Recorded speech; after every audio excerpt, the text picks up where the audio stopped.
Draxus 4 was burning. Flames licked the ridgelines where bunkers once stood. Ash spiraled up in slow motion as orbital debris continued to rain down. The silence that followed the Dominion bombardment wasn't peaceful. It was heavy, suffocating, like the pause between heartbeats before a kill shot lands. Staff Sergeant Cole Maddox lay flat in the dust, hidden beneath thermal netting, still as death. His rifle, a matte black Terran M117 longshot, was cradled against his shoulder, its scope tracking the movement of a Zarkith officer inspecting the smoldering remains of a transport crawler. Wind at 2.3 northeast. Humidity spike, whispered Juno, his AI spotter, through the subdermal implant in his skull. He adjusted the dial without blinking. The alien below gestured to a technician, shouting something guttural. 4 guards surrounded him, muscle, bone plating, thick hide. The Dominion's finest. Cole exhaled. One smooth pull. The recoil was minimal, but he felt it in his chest, a satisfying punch. A beat later, the Zarkith officer's skull ruptured like a kicked melon. Bone fragments scattered across his bodyguards as the others screamed and scrambled. Cole didn't watch the panic unfold. He was already crawling backward, dragging his body like a snake, the netting cinched over him tight. He didn't run. Running made noise. He melted into the terrain the way ghosts vanish into fog. A kilometer away, tucked inside a hollowed-out ridge, he finally whispered. "Confirmed kill?" "Confirmed. Visual decay of cranium. High-value target matched records, Commander Rectile," Juno replied. "Good. Send the packet. Transmitting to Terran Command, signal degraded. Uplink failure. Closest functional relay, 62 clicks east." Figures. Ever since the Dominion glassed the orbital comm station, anything stronger than a whisper had to crawl through broken air. He'd have to move if he wanted the kill to count. Cole opened a pouch and retrieved the officer's encrypted itemship. He wiped it clean, etched 2 words onto the casing with his knife. "Still primitive?" He flicked it into the dirt beside the corpse and walked away. The sun on Draxus 4 didn't rise. It oozed over the jagged skyline like an open wound. Everything here was red. The soil, the sky, the blood. Even the enemy uniforms had this dull crimson tint, like they'd adapted to drown in violence. Juno's voice returned, quieter. "Dominion patrols converging on blast radius. Recommend elevation." Cole veered toward the craggy escarpment that overlooked the canyon trail. As he moved, he double-checked each step, ensuring no footprints were left. His rifle was slung now, but his sidearm, a compact rail pistol, rested in his palm like a second heartbeat. He climbed without words. Words were wasted breath, and every breath mattered. Halfway up, his HUD pinged. "Audio intercept. Dominion chatter. Play it." A chorus of alien voices filled his ears, urgent, panicked, interspersed with static. "Another officer down. Projectile weapon? Impossible. It's the ghost again. The one that kills from nowhere. We need air support. We need cover. This planet is cursed." He smirked. Just slightly. At the summit, he flattened against the ridge, belly to stone, and peered down at the narrow road winding through the canyon. A convoy of armored transports was advancing. 6 vehicles, 2 scout bikes, and 1 overlord tank. Too big to stop here, not alone. But intel was enough. Juno pinged again. "Vulnerable relay station in their rear vehicle. If disabled, Dominion field communication will collapse in this sector." "How far?" he whispered. 1,800 meters. Uphill. A tough shot. Thin atmosphere. Low-density air meant less resistance, but more deviation. He adjusted for gravity drift, opened his bipod, and steadied. Then he saw it, commander hatch open. An alien stood exposed, helmet tucked under one arm, barking into a comm device. Maddox lined up the scope. His finger hovered. He paused. Not the mission. Not yet. He let them pass. They had to think he was random.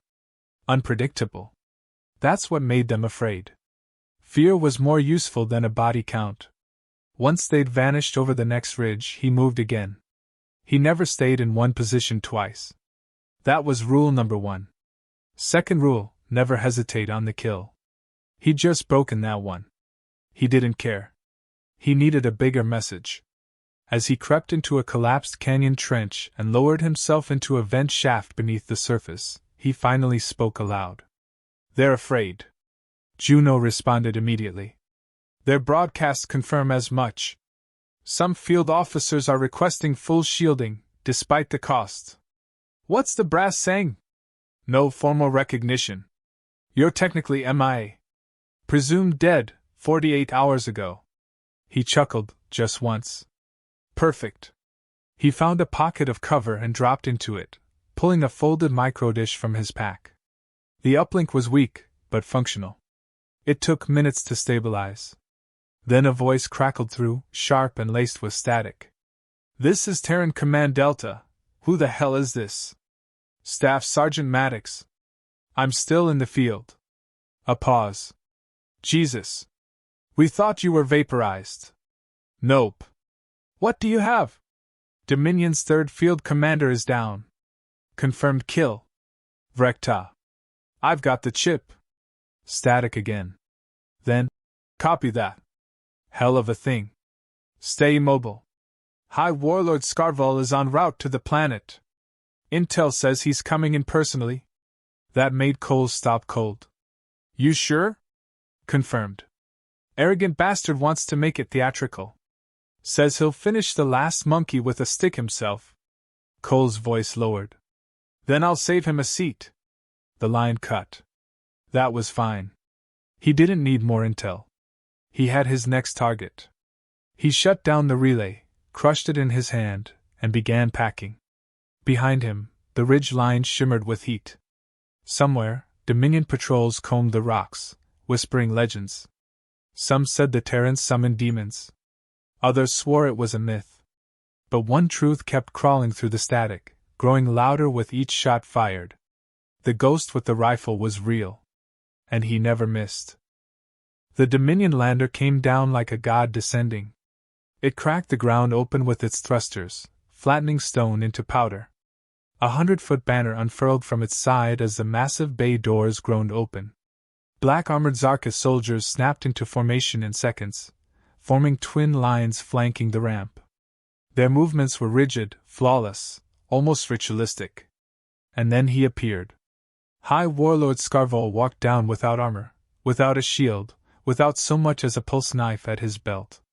His crimson cape flared behind him, embroidered with the skulls of conquered species. He stood tall for a Zarkith, nearly 3 meters, and his skin bore the gray-green tone of high-caste breeding. His mandibles clicked in a smirk as he reached the base of the ramp. "Bring the prisoners," he said in Terran Standard. His accent was thick, but the message was clear.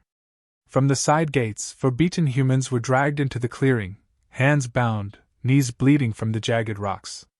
One wore a Terran combat suit, shredded and burned. Her name tag barely clung to the vest, Lieutenant Alvarez. She looked up, blood in her teeth. "You're the big one, huh?" Scarval crouched to her level. "I am the one your kind fears. The end of your species has a face, and it's mine. I've seen scarier things in the latrine," she said, smiling despite the split lip. He backhanded her with enough force to send her sprawling. The other soldiers tensed, but didn't move. One tried to speak, but a boot silenced him. Scarval stood, gesturing broadly to his soldiers. "Observe them, Dominion. This is the end of defiance. These humans cling to their obsolete tools, their outdated tactics, primitive combustion sticks. But we are evolution. We are the future." A massive holoprojector flared behind him, displaying the recovered image of a Terran sniper rifle. The crowd laughed. "They fight with metal slugs. No plasma, no antimatter cores. Slugs." Cole Maddox was already watching. From the far edge of a canyon ridge, he tracked the entire event through the high-powered lens of his scope. Juno fed him enhanced audio and thermal overlays in silence. He adjusted the zoom. The crosshairs hovered over Scarval's exposed throat. No shielding. No helmet. A clean shot. Do it, Juno said. Cole didn't. Not yet. They're executing prisoners. If I miss, we lose the war. He moved the scope away from Scarval and focused on the troops. Formation tight, overlapping fields of fire. Sensors built into the rocks. He spotted 3 drones hovering above the perimeter. Shielded. Aggressive. This wasn't a stage. It was bait. I take the shot, and I go dark forever, he muttered. You've made longer ones, Juno replied. Cole said nothing. He watched as the Zarka soldiers dragged the prisoners toward the execution pit, an open trench, recently carved. Fresh. Scarval raised a clawed hand. This ends with honor. Yours and theirs. Each soldier stepped forward, pulse carbines at the ready. Cole tracked Alvarez. She wasn't crying. She was humming. Softly. A tune he hadn't heard in years. Something from Earth. Do I take it? He asked. Probability of successful exfiltration 0. Cole focused, breath slowing. The reticle hovered again on Scarval's forehead. Alvarez raised her chin. Scarval lowered his hand. Cole turned his scope away. The shots rang out. Then silence. He stayed still. Eyes behind the lens, fists clenched. Not a tremor in his breath. Juno whispered, softer this time. Why not take it? Because I only get one. He crawled back from the ridge, every muscle tight. His movements were practiced, mechanical, emotion buried deep behind habit. This wasn't the time for grief. Grief got you spotted. Grief made mistakes. Once he was safe behind cover, he pulled out a field knife and carved a tally into the stock of his rifle. For more names. He moved before nightfall, tracing his way through a crack in the canyon that led toward a Dominion logistics hub. The terrain shifted here, fewer jagged rocks, more loose shale. Harder to conceal movement. He timed every footstep to coincide with wind gusts, crouched low, and hugged shadow like it was oxygen. Juno broke the silence. Command confirms Scarval has taken personal control of Draxus operations. His ego outweighs logic. Then we have an opening. The Warlords believe killing you will break Earth's spirit. Your myth grows faster than fact. Cole smirked. Let's make it worse. He found a small Dominion outpost nested into a rocky alcove, just a few scouts and a data relay. No heavy firepower. Quiet. Vulnerable. He waited. 3 hours passed. The guards rotated. Complacent. Predictable. He moved. The first went down with a knife between the plates of its neck armor. The second didn't see it coming. The third had time to cry out, but not time to finish the word. He slipped into the bunker, grabbed their field recorder, and wired in Juno. Upload intercepted comms. Give me Scarval's movements. The AI worked in silence. Cole searched the bodies, found an officer badge, and snapped it free. Then Juno spoke. New transmission. Scarval speaks tomorrow at high sun. Open ground. Full ceremony. Cole nodded once. He thinks we're scared of open ground. No. He thinks you're too slow to reach it. Cole looked at the horizon. Draxus's red sun was already rising again. I'll be there. He wiped blood from his knife, stood, and faded back into the stone. Night on Draxus 4 was a liar. It looked calm, still sky, dust swirling soft over barren rock, faint light from twin moons. But beneath that illusion, things moved. Dominion patrols with night vision rigs swept the canyon passes. Drones, small and fast, zipped over peaks like angry insects. Every few minutes, one passed overhead, scanning for heat, motion, breath. Cole Maddox waited beneath a thermal tarp, half buried in the sand beside the wreck of a fallen supply skiff. The metal still radiated faint warmth, masking his signature. He hadn't blinked in 5 minutes. Juno whispered. 2 targets. 4 o'clock. Caution, scouts with mobile radar packs. Cole's hand moved slowly, silent. He eased his pistol free from the thigh holster and angled his head. The scouts were moving fast, heads scanning, boots crunching rock. One carried a plasma torch, the other, a pulse rifle set to burst fire. He waited until they were close. Too close. Then he moved. The first one died with a blade under the jaw. Quick.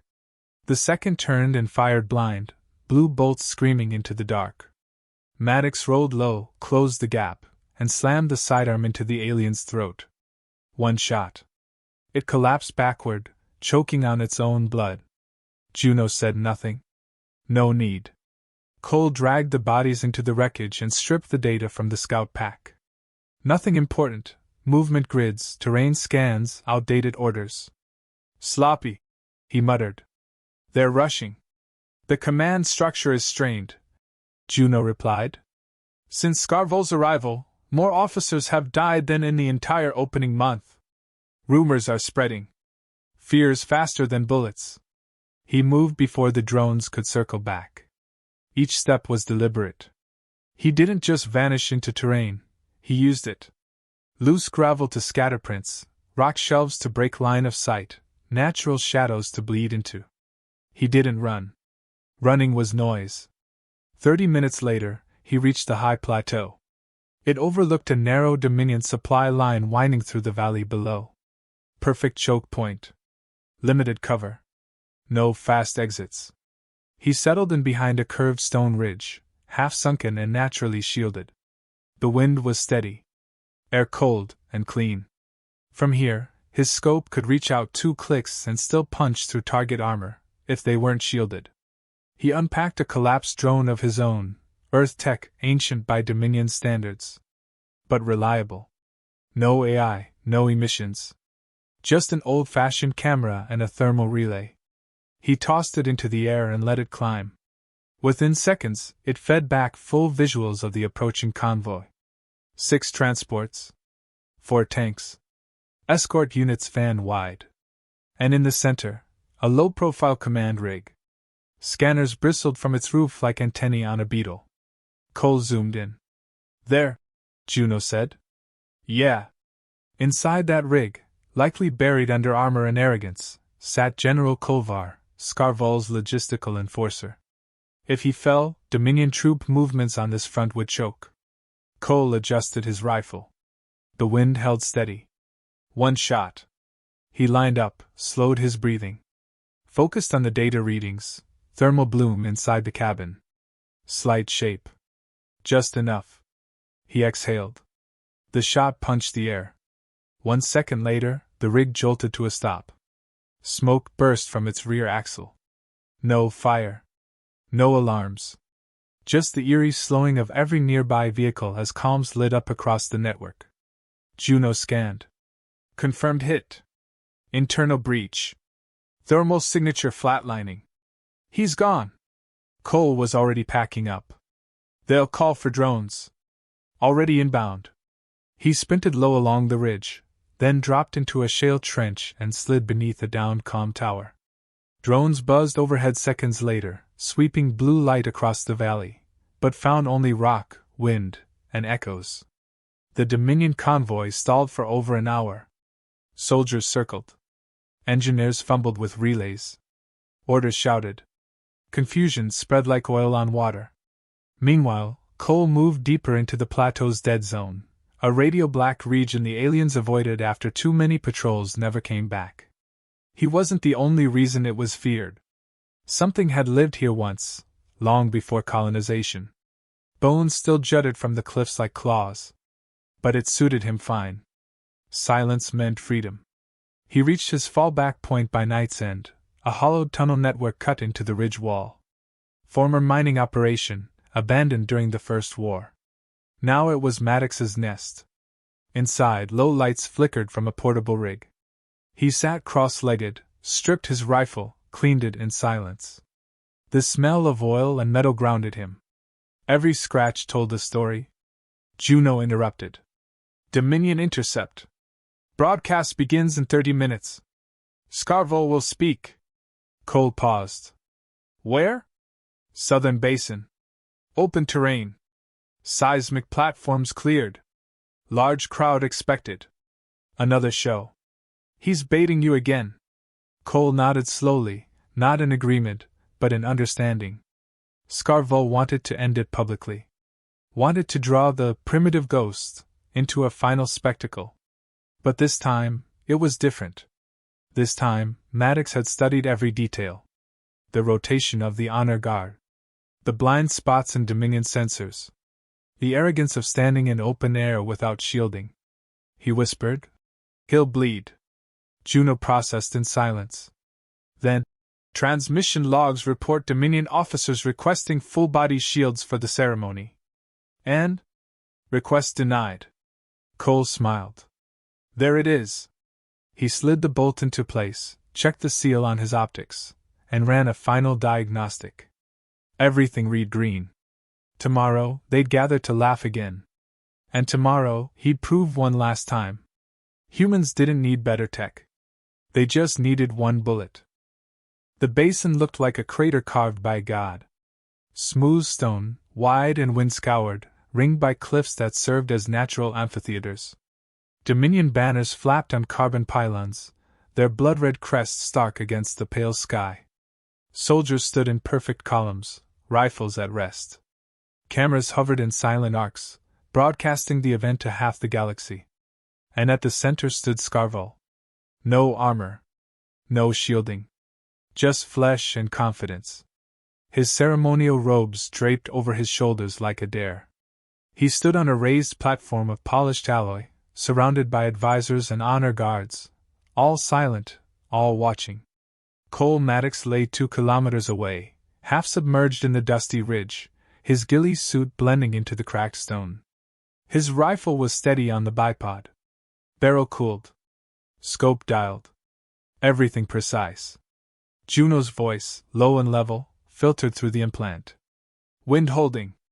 Cross drift negligible. 1.2 m/s, northeast. Temperature drops 6 degrees. Density adjusted. Cole's breathing slowed. He listened to the wind brush over rock. Every movement around him ceased to matter. He was still. Not calm, still. Like a coiled spring. Like something dangerous waiting for the perfect second. Scarvel raised his arms. Let the record show, he announced, voice booming through audio rigs, that humanity is done. Their final whisper fades today. Their primitive ghosts will die with them. The crowd erupted in guttural cheers. Hundreds of Dominion soldiers, watching the warlord deliver his prophecy of conquest. Cole watched him speak, lips moving, arms gesturing, chin exposed. Verify target, he said softly. Confirmed. Identity match, Scarvel.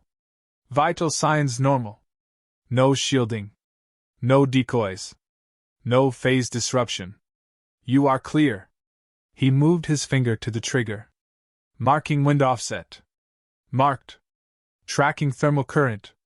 Stable. He adjusted his position half an inch, aligning spine to barrel. The stock molded into his shoulder like it belonged there. Scarvel turned slightly, chest now facing forward, raising both hands. They called us fools. Said our arrogance would be our end. Cole exhaled. They were right. He squeezed.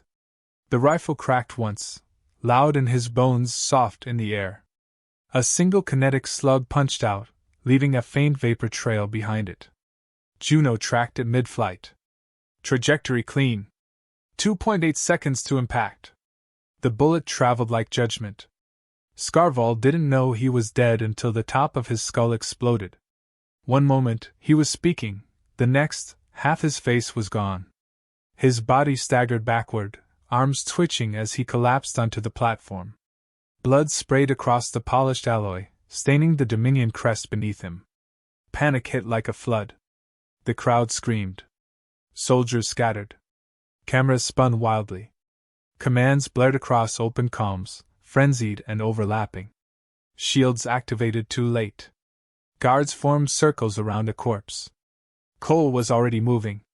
He packed the rifle with mechanical speed, slid backward down the ridge, rolled into a crawl. His exit path was mapped in memory, down the shale slope, through the narrow crack, under the overhang. He didn't sprint. He vanished. Juno whispered updates as he moved. Kill confirmed. Scarval is down. No immediate successor declared. Command chaos escalating. Cole didn't respond. Words didn't help now. He reached a cache point, an old mining vent with a vertical shaft, and dropped into the dark.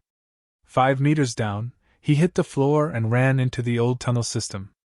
It smelled of rust and dust, perfect cover. Local Dominion nodes are scrambling comms. They don't know where the shot came from. Cole checked his wrist display. Heartbeat normal. Breathing slow. He slid into a crawl space and waited. 3 officers dead in command fallout. Accusations of treason. Faction infighting has begun. Still no reply. Juno added, You did it. Cole stared ahead into the dark, rifle resting beside him. The world was shaking behind him. He could hear the chaos echoing through the canyons. The sudden vacuum of command. The pure, raw fear of a god bleeding in public. They watched him die, Cole said. Yes. They thought it was a show. Something to applaud. They're not cheering now. He leaned his head back against the cold stone and closed his eyes. Status report, he muttered. Dominion forces on Draxus are retreating from key zones. Communications disarray. Reinforcements delayed. Human resistance regaining ground. Your strike has become a myth in real time. Cole opened his canteen, took one sip, then capped it again. They'll replace him. Not quickly. Then I'll be waiting. Juno hesitated. Cole. This wasn't just a kill. You changed the shape of the war. He looked down at his rifle. No. I reminded them what war is. The dropship coasted silently through the upper atmosphere, its hull blackened from re-entry burns. Inside, it was nearly dark, no lights, no chatter, just the low hum of the engine and the soft beeping of a cloaked navigation system. Cole sat on the rear bench, back against the wall, rifle in his lap. The cabin wasn't meant for comfort, only extraction. Juno spoke through the implant, voice softer now. We're 30 minutes from rendezvous point. Orbital stealth window opens in 42. He didn't answer. He just stared at his hands. They were steady. Outside, Draxus 4 shrank. The basin below, once the Dominion's grand stage, was now a grave. Reports came in moments after Scarval dropped. The panic spread first in murmurs. Then orders fell apart. Commanders began arguing over who held authority. When no voice could rise above the rest, the soldiers stopped listening.